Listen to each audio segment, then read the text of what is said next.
Welcome to As I Live and Grieve, a podcast that tells the truth about how hard this is. We're glad you joined us today. We know how hard it is to lose someone you love and how well-intentioned friends and family try so hard to comfort us. We created this podcast to provide you with comfort, knowledge, and support. We are grief advocates, not professionals, not licensed therapists. We are you. Hi, everyone. Welcome back again to another episode of As I Live and Grieve. Thanks so much for joining me week after week, or maybe you just pop around and listen to different episodes. Makes no difference because they're not really in any chronological order. But I am very, very happy that you popped in today to listen. With me today is Melissa Peil. She's no different than other guests. I adore her. She and I have had some personal interaction as well because she is local in my community. And I can't wait for you to hear from her. Hi, Melissa. Thanks for joining me today. Thank you for having me. Oh, it's my pleasure, certainly. I can't wait. And listeners, you can't see this, but she has the most delightful smile on her face. She just warms you and brings you right into her personality. Melissa, would you start out, please, just by giving our listeners a little bit of your background? Absolutely. So I am a psychic and medium and healer. And basically, I am a person who helps people really take themselves to the next level, their soul's journey while they're here on this earth. So I basically help them get on the best track in their lives. I can help them reconnect with their passed away loved ones. And also more recently, I've been diving into my healing gifts, which allow people to really understand what has been keeping them stuck and how to unstick themselves. And more importantly, what to do to really take themselves higher. So that is kind of, the professional side of what I do. Other than that, I live in Rochester, New York, and I've not always been doing this work, but I actually have a degree in teaching, and I did teach elementary school for a number of years and then got into a corporate training situation before deciding to start my business full time. So I've definitely been, around, and I've had some experiences doing many different things before really understanding this was my purpose, my passion, and my soul's calling. And once you come to realize what your purpose, your passion, and your calling are, life it's entirely different. I cannot begin to describe that personally. I allude to it many times on the podcast, but once you really feel like you have found your niche, man, everything's golden. Everything is golden. At any rate, I had the occasion to connect with Melissa at a local fundraiser, and she was offering readings there. Now, that was part of your mediumship? I could do either both, okay. Psychic work or mediumship work. Okay. All right. So she was offering readings there, and I didn't really have time because I was volunteering for registration, so didn't really have a chance to connect. But I connected with her afterward and went over, and she and I met face to face, and she did a reading for me. Now, she asked me, what was I looking for? Was I looking for signs or communication, or was I looking for some type of, what's in the future for me? And I said, I'm just going to be open to whatever you have to tell me. And let me tell you, listeners, she has given me one of the greatest gifts I think I've ever been given. She talked to me about the present me and what I am inside and what gifts I have to offer and my strengths. And maybe a little caution here or there about things to watch out for. And I came home from that, and here it is, I don't know, maybe a week or so later, and I'm still going over everything she told me. And not only did she tell me, I got this paper with drawings on it to remind me specifically of the things she told me. And I'm just so enthralled with it. I have to say, listeners, you hear me say on many, many episodes, I'm a skeptic. That's one of the reasons I bring the guests I do, because not only am I looking for insight, education, awareness, but I also want to offer it to those of you who may already believe and accept and understand and support this treatment, this modality, if you will. Well, I have to say, I'm a believer now. I think that there's so much out there that can be garnered just from us being present and allowing someone with the gift, like Melissa has, to understand and interpret those signs, those pieces of you, that if you have an open mind, can help you so much. I truly understand now how this form of communication or modality, again, can be healing. And I never got that piece before. I never understood how it was healing. So enough about me, Melissa. Would you first clarify for our listeners that maybe aren't as knowledgeable as some, what is the difference between medium and psychic? So a medium is somebody who has the ability to connect with passed away loved ones on the other side. And essentially the person who's passed on, they just simply change form. And essentially they are becoming now an energy that does not, stay housed in a body, but the energy definitely exists. I have the ability as a medium to be able to perceive all these outside energies that have not been destroyed, they have not gone away, but rather I can perceive them, interpret them, and deliver messages to the loved ones that are basically grieving from the loss. And, just to kind of put a little side note on that, it's all reading energy. And that's a special gift not everybody has, but we all are tuned to energy. I'll get into that a little bit more later, but that's kind of what a medium is. And then a psychic is somebody who can perceive the energy that is circling around someone, which really allows me to be able to look into their past, into their present, or even take a look at their future to kind of understand what kinds of things have they been through, what are some of the blockages that they experience, and more importantly, how to get through that to put themselves on the best track. Okay, so to correlate that with my experience then, you were using your gift as a psychic when you met with me and helped me with the present Kathy. This is who I am. And even a little bit about who I might become. Things like that. Okay, so that helps. That helps me a lot. Now, one of the very common things that people who are grieving either say or want, they want a connection with whoever they lost. They want it badly. They want a message. They want a sign. Are there ways other than consulting with a medium for that to happen? Maybe a difference between a sign and a message, maybe. It's a good question. Signs I would define more to be like, okay, there was an object that was in one spot and now all of a sudden it's different and in a different place. Or, all of a sudden we'll have a feeling that someone's standing behind us from 5 feet away, but no one's actually standing in the doorway. Those are the energy type things that a person can actually feel and perceive that are signs. Okay. Messages, therefore, are more like, actual delivering words that somebody in spirit does not have the voice to be able to communicate. Okay. All right. I'm getting this drilled down and I'm getting very excited about it. So I like how you connected the sign with energy, like something moved or maybe the lights flashed on and off for no reason at all, things like that. That's probably a very common one. Mm-hmm. Is seeing cardinals in your backyard necessarily a sign? It can be. It can be. The way that I would decipher between, hey, this is just nature happening, right, and an actual sign is oftentimes, let's say a person is going through something difficult in their life and they've been really thinking about their loved one in spirit. And they say to that person, in their head or maybe out loud, they're sending energy, by the way. They're saying to that person in spirit, like, I really wish I could hear from you. I really wish that you would give me some kind of confirmation that you're with me or let me know that you're here. And if all of a sudden a red cardinal's outside the window and they're making all kinds of chirping noises or, knocking on the window with their beak or something like this to grab the person's attention around the same time that they've just put that request out there, that is oftentimes what I would consider a sign. Oh, all right. A cardinal out in nature might just be like, hey, it likes that tree out there, and we happen to see it often. So we do have to be somewhat observant, but I find 9 times out of 10 when it's a sign that's out there, it's going to strike a person in a way that makes it feel a little bit strange. Okay. Or, look at that, isn't that kind of weird? Okay. I wonder if they just heard me. Okay, that's also helpful. Now, I'm also going to say that for someone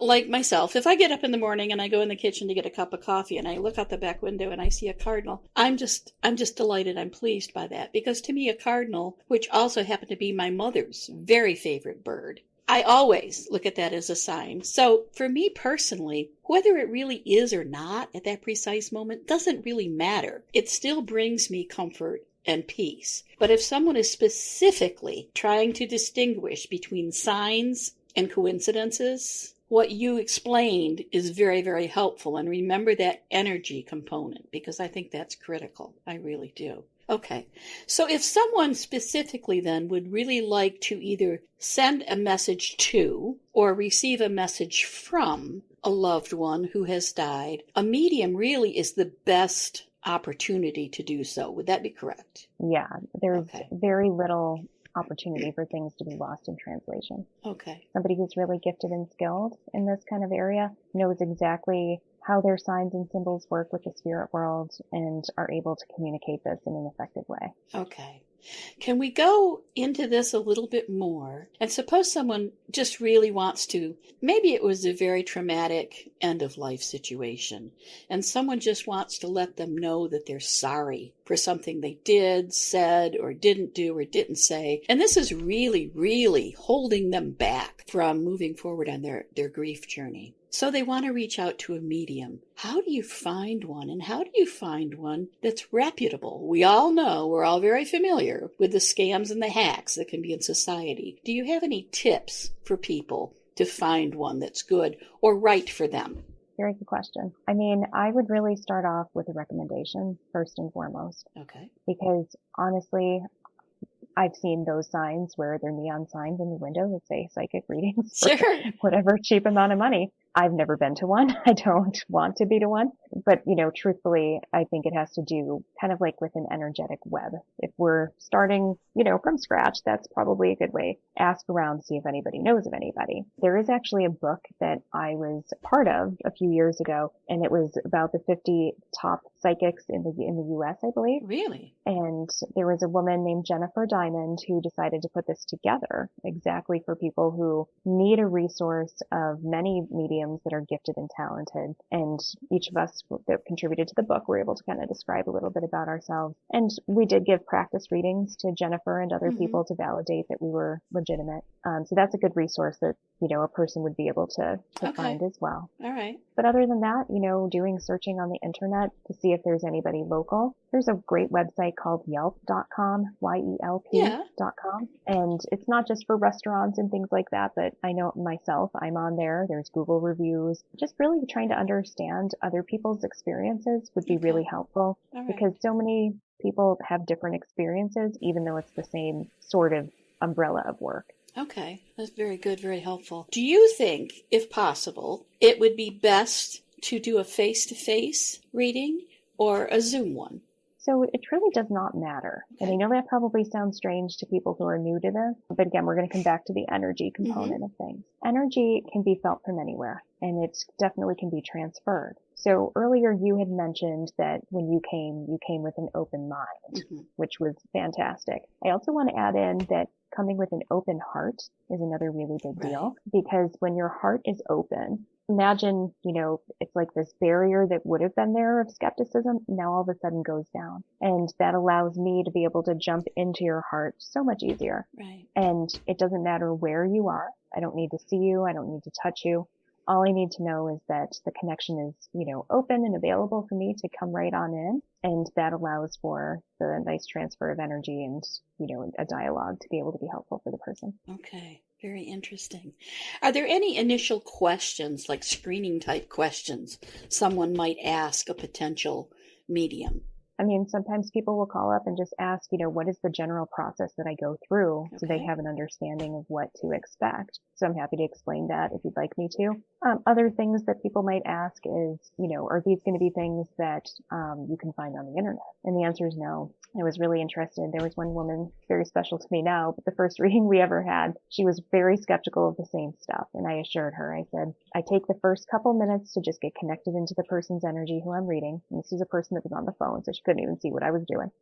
And I took those few minutes and named various things, kind of jumping all over the map. And she was really pleasantly surprised. She said, I'm amazed. She said, these are some of the thoughts that I've been going through, but I haven't told anybody about this yet.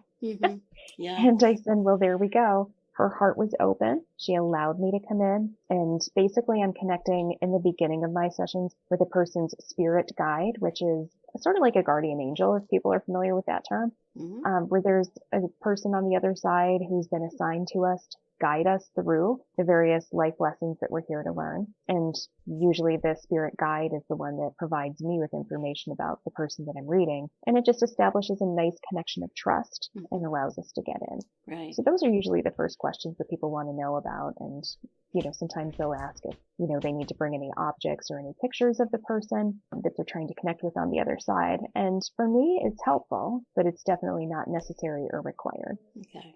All right. Yeah, some people won't bring things like that, I'm sure, to test you, Right. because they don't want to give things away. Um, I no longer subscribe to that tactic. I really Mhm. don't. I had such a powerful connection with you personally that, it's you're either going to believe or you're not going to believe. You're either going to accept it or you're not going to accept it. It's totally up to you. But if you can have that open mind and that open heart, there is a whole world of wonder. I can't describe it any other way. That's available to you if you connect with your medium.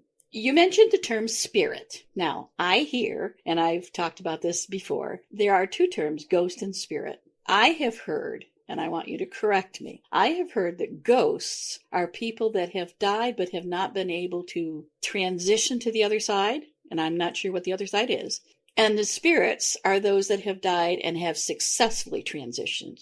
Can you help me better understand this? Yeah, you're on the right track with that for sure. Okay. And from what I understand about it myself, doing this work, a ghost generally is somebody who, yeah, has transitioned into the spirit world, but has unfinished business here on this earthly plane. Ah, I like that So better. you might hear about, unsolved mysteries and this hotel that's haunted and the lady in white every single Tuesday at 12 midnight comes out. That would be a ghost because this person is stuck on maybe the trauma of how they died, or they have something that they were looking for and never got to find, something like this. Whereas a spirit is the soul of a person who, the spirit, the energy leaves the physical body and starts their transition onto the other side, which I just, people can call it many different things. I often call it heaven just because that's where people Right. feel the most peace and that kind of thing. And that's where they go through a process looking at their life in review, meeting up with family and friends who have predeceased them. And just, it's a really beautiful experience to heal their soul to fully come, into a full circle sort of situation. Okay. So yeah, there's a lot more peacefulness that a spirit will experience, whereas a ghost might be stuck. Okay. Is there any way we can find out whether our departed loved one is a ghost or a spirit? So in my experience, yes, it's an interesting thing. I'll just share briefly. My grandfather, Sure. when he passed back in 2005, he was 91 years old and wanted to live to be 100. And to be totally honest, it's kind of funny to say this out loud, but back then I did not know if I believed in a higher power. And I knew the day that my grandfather officially was announced that he was gone, I suddenly just had a knowing. I was like, well, there's obviously something bigger at play here. And otherwise he would have chosen to stay till he was 100. There was no question. Mm-hmm. But because he had such a will to stay, he did not want to die. Ah. And that also meant that he did not want anybody in his house going through his stuff, Mm-hmm. moving things around. And we will say that there was the ghost of him for some time. Yeah. The lights would flicker. Things that we did move, he would move back the next day. We would show back up at the house and all of a sudden things were back to where they were. There was one time that my mother and aunt, they always met at the house and went in together because they were both kind of freaked out by it. Little did they know that his spirit, his energy was in the house. Mm-hmm. And it just felt creepy because he was like, what are you doing here? Yeah. But yeah, there was one time that of the belt of a vacuum, they could not find to replace it in his vacuum. And this is a man who had 3 of everything everywhere. Right. Next thing you know, the next day they show up and sitting in the middle of the living room, brand new in a box, is that vacuum belt. Oh my goodness. So there's things like that happened. Now these are visits, but the ghosty part definitely comes because there were also things that were sort of scary that would happen. Sure. And when we actually got around to selling his house, the new owners were sitting in the living room one day and all of a sudden something flew across the room from the mantle of the fireplace to the other side of the room. And they were like, what in the world just happened? Oh my goodness. And there was another instance, I guess they were trying to do some painting and my grandfather's soul must not have liked the colors that they chose. Oh dear. As they were, I guess they were mixing up the paint with a little paint stick. They stuck the paint stick on top and we're going to come back to it. Mm-hmm. When they came back, all of a sudden it's like the paint stick was back in the thing. Oh my like, goodness. no, you're not doing this right, And so they noticed some different things that were happening that kind of freaked them out because they have no affiliation to him. Right. Right. So this is somebody who was sort of held back. I don't want to say that he was stuck per se. He wasn't showing ready. up every night at midnight, but he really was not looking to pass on. Ready. Oh my goodness. That's such an interesting story. amusing story, but kind of freaky if you happen to be a member of the family for sure. Okay, so that straightens out ghosts and spirits. Okay, now you mentioned before you wanted to elaborate more on energy. So why don't you go ahead and go where you wanted to go about that? Yeah, so there's a couple different things I'd like to talk about with that. First and foremost, most people think to themselves, okay, I can't read energy. How can one person do this and nobody else can? And I actually just have a little bit of a rebuttal to that energy actually can be read by all of us. And that's been something coming up for me recently, is like we're more in tune than we realize. A good example is when we're getting ready to leave a family gathering or a party. And all of a sudden we just kind of sit there and go, okay, well, it's time for me to go now. And we just naturally feel the ending coming, or that our time has come to an end by being at that particular event. And we kind of start to gather ourselves and we just feel like it's natural to get up and go. So that's one way that energy just is around us. We just know, Right. Time to go. Like visiting with a friend, we just both tend to get our coats on at the same time and get up and go. Huh. So there is energy that we all are in every Okay. single day, but we just may not think about it like that. The second part about the energy piece is wanting to kind of address people who are surviving, in a grief state. How can they still connect with their loved ones? First of all, because energy is not created or nor destroyed, it's still very much around us. I like to think about life as like a spider web. So for example, I am the spider in the middle of the web. Anybody that I know or meet is like an insect that flies onto my spider web. Okay. The insect, when they come onto the web, it kind of makes a little bit of a Right. A vibration almost. Yes, a vibration that'll grab the attention of the spider to say, hey, I'm over here. Mm-hmm. So it's easy when, somebody's living, we can just pick up the phone, call them, the vibration to that part of the spider web moves. They can call us and that kind of thing. When all of a sudden they pass, now all of a sudden the energy changes, of course. The body is no longer, but the energy still remains. And I'd like to think about when an insect flies onto a spider web and they die, what happens? The carcass remains. And the carcass is like energy. It's still on the web. So me as the spider, I can still wiggle or, vibrate that part of the spider web by thinking or talking to them, just feeling memories about them, that kind of thing. And it sends a vibrational wave to that part of the spider web where that carcass, the dead carcass is, but the energy of the soul is still there. Mm-hmm. And the person in spirit will receive the thoughts and feelings that I'm feeling. And when they are able, they can jiggle that part of the spider web back, sending a sign or a symbol back to me, letting me know that they're still there. So that could be the electronics going haywire or some object moving or feeling them behind me, things like that. All right. So yeah, energy is definitely all around us. It's just a matter of being in tune with it and knowing that we do actually have more power to connect with our loved ones than we realize. So this gets more and more fascinating the more I listen to you. It really does.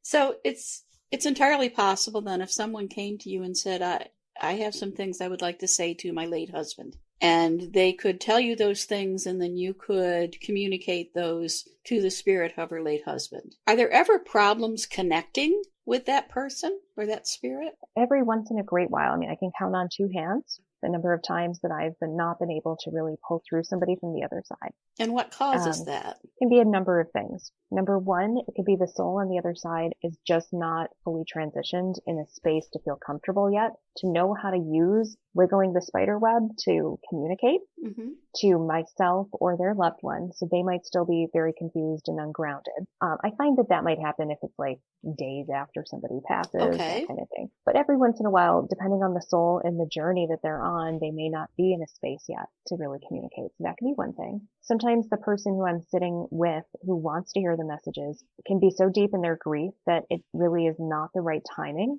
to really connect in with whatever the messages are. And every once in a great while, sure, it could be me as well, having an off day, not being fully in my flow. So there can be a variety of different things that could connect with that. Okay. But whatever that happens, whenever that does take place, I always am very, honest and clear about this isn't feeling like it's in a flow for me. And sometimes I might just see nothing, no images. It might just appear as a blackness. And then, of course, we would potentially decide, give it a try at a different point. Or if this person decides they would like to go with a different medium, that's fine too. Okay. All right. I imagine that's quite disappointing when that happens. But again, especially with energy, I mean, there's nothing. don't know of any 100% guarantee of anything in life in general. So it's best to be understanding if that should happen. And your nature to be very honest and straightforward about it is very helpful as well, instead of trying to disguise it or just point the blame elsewhere. That's also helpful. Now, you also mentioned that you're now kind of gearing yourself a little more toward healing. Can you talk a little more about the healing aspect of your skill? Absolutely. So we're going to kind of think back to the spider web idea here. Each of us is a spider on our web. And I like to think about all the different parts of our web as, one spoke might be about love, one might be about our purpose, one might be our relationships and so forth. And all of those different spokes of the spider web must connect to make us who we are. Mm-hmm. My ability is such that I'm able to sort of pull myself back, actually be able to see the spider web from a distance of somebody's life, and I can see where there's holes in their soul, creating a disturbance of energy flowing, creating blockages or stuck points and that kind of thing. And I have the ability to then dive deep into it using my psychic skills to understand, what is going on, what might the root cause be of this disturbance. And I'm a big believer that if we can get right into the root cause, I want to gently pull it out rather than going in and really massively taking it out, right, because that can be very jolting to anybody. But finding out, kind of from where we are to where the root stems from, then we can figure out what do we need to do to remove this and what are we going to do to replace put something positive in its place. And I have the ability to then, with my hands, move the energy, and I rebalance a person's chakras, which are their energy centers, make sure that they're flowing, to make sure that, their whole entire energy body is back in balance and in flow. What I've been finding as well is basically people will store a lot of things inside their body, whether it's trapped emotions or feelings that might not be fully expressed. And with my, ability to see what's kind of creating the disturbance, I'm able to understand, okay, what is it that needs to happen here to unblock whatever physical ailments might be stuck. So for example, somebody might be having hip pain, and you can go in psychically to take a look at, what's the cause of this? Where does it stem from? What emotions are there? And then with moving the energy and helping to rebalance and things, sometimes it will actually start to move some of the energy so that either the pain starts to shift, maybe it'll start to go away. It's all just kind of dependent upon, the work that we do and how willing and ready is the recipient to make some shifts and changes.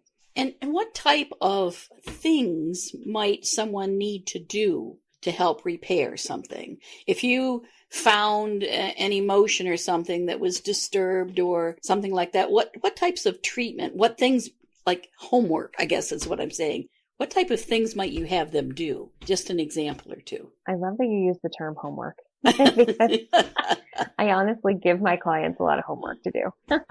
The reason behind that is because working with me just once is not necessarily always going to do it for somebody. It's a process, right? And I like to kind of do this nice little building upon, okay, session after session. It's like, okay, once we've discovered this, now you might need to shift your patterns and how you react to something. Okay. And that change in action creates a different reaction.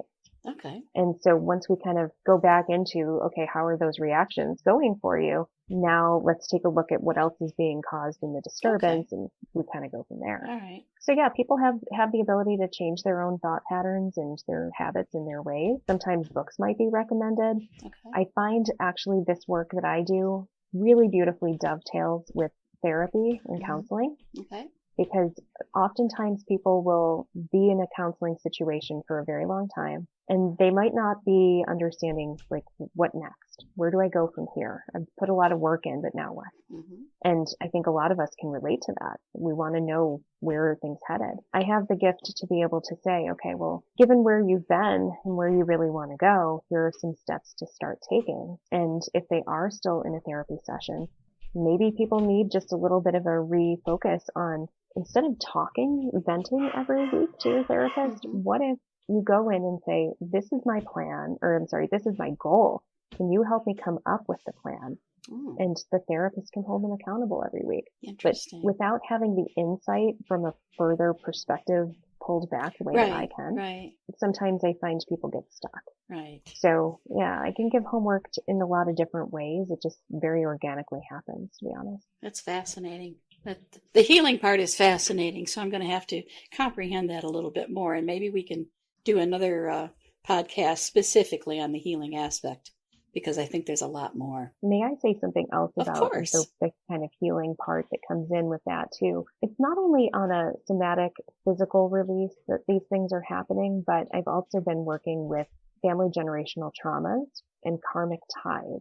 Ooh, explain. And those are some big fancy terms. So if we think about, if we've ever seen people who might have women in their family who are scared of giving birth, or maybe they've, had miscarriage after miscarriage or something like this, Mm-hmm. we might actually be able to look back at their family line and say, okay, what was their mother's experience like? What were their grandmother's experiences like? And the generations that came before them.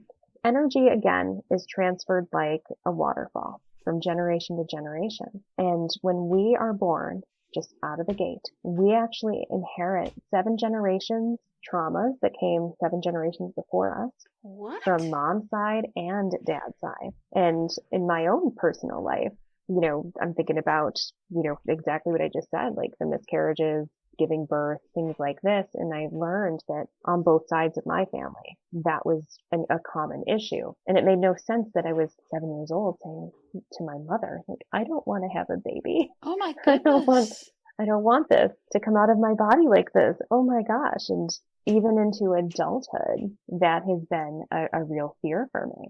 Wow. So these are just examples. I mean, other things that can be passed along generation to generation might be domestic violence, abuse. Sure. It can be, like I said, fears. Mm-hmm. It can be someone has a child very early in life in their teens. That even is a generational sort of pattern that we look at. Wow. So there's many different types of things that people might say, why does this keep happening to me? Wow. And it can be connected to their family generational traumas. And then we talk about karmic ties. Karma, we've heard that term before, but that basically essentially means what is the agreement or what are the struggles that my soul has had with another person, and it links us or ties us together. Mm-hmm. And not always is it great stuff. Sometimes it can be really hard things. Right.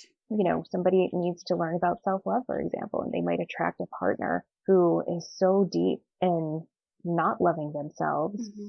And maybe that person has been struggling in that too. These two people can be connected with their energy of karma. And one person might be an awful person to the really nice person who's trying to heal and grow forward. But the karmic ties that keep them stuck is, hey, I'm going to be a jerk and I'm going to keep pushing and pushing until you actually walk away. Right. So I get to see these different types of things that create those disturbances in one spider web and really move and shift through the energy and again give homework. My goodness. We definitely have to have you back again, Melissa, and talk more about these other aspects. I have what I call a toddler question. It may sound like a very simplistic question, but inquiring minds want to know. With everything that you have as an ability or a skill, can you turn it on and turn it off? I mean, do you get any time for your own peace of mind? I love that question. I do. I get to turn it on and turn it off. And I had to learn that lesson kind of the hard way early on in my career with this. But it's as simple for me as imagining a porch light turn on when I'm really trying to connect to the spirit world. And then when I'm finished, I turn off the porch light. And I want to compare it to Halloween. Most of us in the United States celebrate Halloween. Right. And when it's starting to become dark out at night, we turn on a porch light, which is an unspoken symbol to say, hey, children, you're out in the dark, but if you see this bright light, hey, you can come here. I'll give you some candy. The same thing with somebody who has a gift like this. We call ourselves light workers because we're spreading light into the darker parts of somebody's life when they might be in the unknown. So when I turn my porch light on, any person in the spirit world goes, okay, she's got her porch light on. I know I can communicate with her. Ah. And then when I'm finished, I do turn off the porch light, which is the unspoken rule. Hey, trick-or-treaters, don't come to my door anymore. Right. I'm done. I do not want to be spoken to or woken up at 2 a.m. I need my sleep as well. And does it ever happen then, I guess this is another toddler question, does it ever happen where there's such an imperative or urgent message that comes to you whether you're not ready for it or not? Yes, very rarely at this point, but yes. And the reason that I can say that I am comfortable, I guess, with going there, even though I'm not really porch light on. I've made an agreement with my spirit guides, who are my guides and angels, making sure that, everything's for the highest and best for me as well as for other people. So I can think of an example. A few years back, I was out, with friends of friends, people I did not know at all. And this woman, her fiance apparently had died months before that, and I did not know this, but I just noticed her engagement ring was sparkling all over the place. And I said, "Ooh, that's a really pretty ring," and it was getting my attention. And immediately she started to cry, and I thought, oh boy, what did I say? And eventually, once that conversation started to open, I started to feel a presence with me. I started to see some images, and I only let my guides do that to me if it's somehow going to be received by the stranger. Okay. And I just, started the conversation very lightly, asking her if she was even understanding about what a medium was. I joked around and said, "Have you ever heard of Long Island Medium?" I'm anything but that. I mean, I don't have the boisterous personality, but to give someone that's unfamiliar with this kind of an idea. And so once I understood she really was open to receive messages, I proceeded.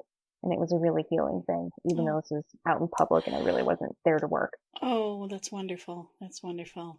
Wow, time has flown by. It truly has. So rest assured, listeners, that Melissa's going to be back, because I can't just say thank you, goodbye. She's got to come back, at least once more, but who knows? She could be a regular guest. As we start to wind down, Melissa, I have a tradition, if you will, of turning the microphone over to my guests so they can speak directly to the listeners without those toddler questions and other interruptions from me. So this is your turn. The microphone is yours. So yeah, I would like to just, thank everybody for listening and coming with an open heart and mind, for sure. If you're interested to learn a little bit more about my story, my background, book an appointment.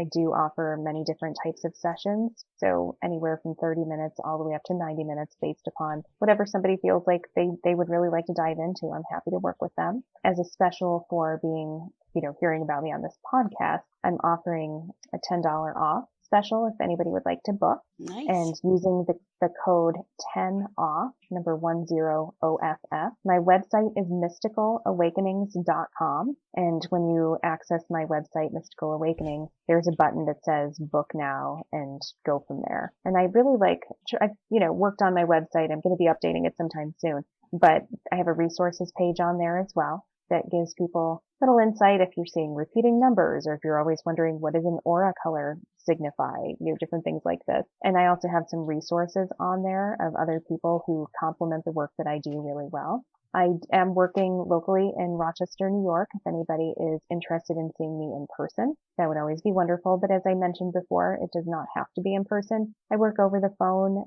Skype, FaceTime, Zoom, or WhatsApp. So pretty much any webcam session would be wonderful to do together. If it's possible to do webcam, I just find that it really enhances the experience, because similar to what Kathy and I did together, I like to draw pictures of the visions that I see and I take notes as we go along. That usually just provides an extra enhancement, the situation of what we're talking about. And it's a nice little record of reminding ourselves, where did we go during our session? I do record the session, and I also email that out for a person to download. I do get a lot of positive feedback on that as well, because so much comes up during our time together. It's nearly impossible to remember all of that. Having a recording helps us go back and hear it differently in 3 weeks, 3 months, 3 years later. And so I really appreciate offering that to people as well. Well, again, Melissa, thank you so much. I do want to say to the listeners out there, and for many, and probably the majority of listeners, you would need to set up a webcam, Zoom, or Skype, or something like that, because you're probably not sitting here in Rochester, New York, where we are. But I want to, at this point, give my personal recommendation and referral for you. If you are at all curious about working with a medium or psychic, if you have been wanting so much to either send a message to or receive a message from the person or people you have lost, I'm giving my personal recommendation for Melissa. She is clear, she's candid, she is detailed, she is willing to explain things you don't understand. If she uses a term or a phrase, she's the real deal, folks. So If you're at all curious, reach out to Melissa and take a chance. I know you won't be disappointed. On that note, I do have to wrap up. I want to remind everybody, again, to take care of themselves while you're grieving.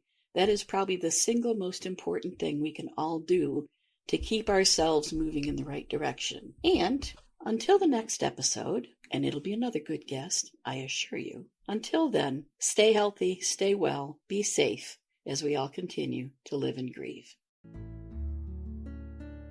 Thank you so much for listening with us today. Do you have a topic that you'd like us to cover, or do you have a question from one of our episodes? Please email us at info@asiliveinggrieve.com and let us know.